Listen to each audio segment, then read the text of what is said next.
It's on HBO, and it's called The Penguin. Are you caught up yet, or are you one behind? I have watched all 5. Have you? Okay, yes, I've watched all 5. Okay. This is a continuation from the movie The Batman with Robert Pattinson. It's the version of Batman that has the Nirvana song "Something in the Way" that plays throughout the movie, and it's really good, really dark. Paul Dano plays the Riddler, and he's brilliant in it. And a small role in that movie, it's not super small, but it's Colin Farrell playing the Penguin. But it wasn't a massive thing. But when I heard about this, I was like, wait, there's a spinoff? And I didn't know what to expect, but I have been so blown away. Colin Farrell, I mean, this has to be the best thing he's ever done.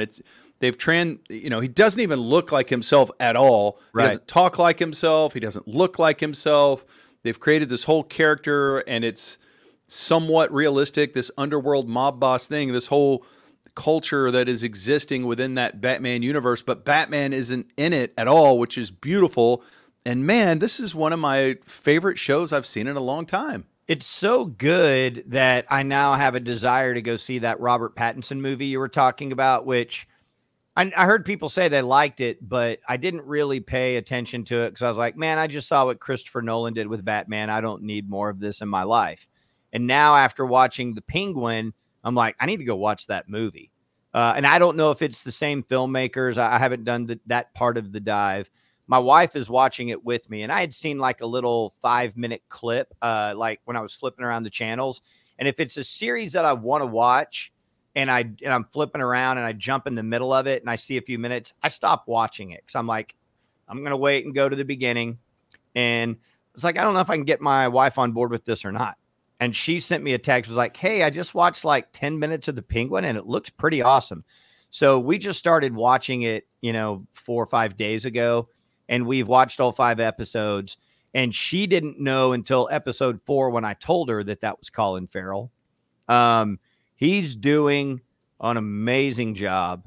It's almost like he's merging the old history of the Penguin with Tony Soprano. And I'm not just saying that because of his relationship with his mother and because of the font of the Penguin in the red that looks like the Sopranos. Like with it being on HBO, I feel like they're wanting us to feel some of that. But I feel like Colin Farrell is also channeling a little bit of Tony and a little bit of all the different guys that have played the Penguin. I love the little visual cues as to how he got and the way he walks and the performance and the way he talks, not just the timbre of his voice, but the cadence and everything he's doing. It is really, really good. And I'm actually hoping, maybe not, I hope we get a little tiny taste of the Batman in the final episode. That would be so cool to me, but I'm enjoying the hell out of this. Yeah, it is. I mean, and it's so you think about that. If it's going to bridge from the first movie, and then I guess they're going to come out with another Pattinson Batman movie. I don't know. Are they? Have you heard that? I suppose they would, right? Okay. Like they typically do those things in 2s or 3s, right? 3s. But, then you're like, okay, well, if you're going to do that, doesn't Robert Pattinson have to come be in this? Like, it's the same thing. And in that regard, I was a little confused at Carmine Falcone because he's played by actor Mark Strong on HBO, but in the movie, The Batman, he was played by John Turturro. Oh, okay. And it did look like him, and I was like, I think that I had to go research. I was like, oh yeah, that makes sense because he died in the first movie, and so these are because I kept going, where is he? How come they're not talking? And oh yeah, he died. But I was reading about it, and Turturro. This was interesting. I wanted to ask you about this because Turturro said he didn't have interest in playing Carmine Falcone in The Penguin because you got into this thing where the character was into choking women and he murdered women and it was violence towards women. And Turturro was like, dude, that's not me. I'm not into that.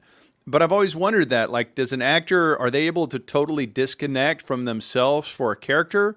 Or is sometimes they're like, no, I don't even want to be associated with that in any way. I can't do it. Yeah, that's a great question. And I guess it depends on where a guy is or a gal is at their point in their career and what they can and can't agree to and what their own set of principles are. But you know, again, not to take this back to The Sopranos, but look at what playing that depraved character did to James Gandolfini over a period of time. Or really, like, the most interesting example of that is watching the Jim Carrey documentary about when he became Andy Kaufman and suddenly couldn't separate himself from Andy Kaufman. I mean, again, it all depends on the person and how into the role. Are they just taking it for money, or do they identify with it? But John Turturro has had an amazing career as a character actor, and he's really, really good. I mean, technically, he was kind of the lead in The Night Before.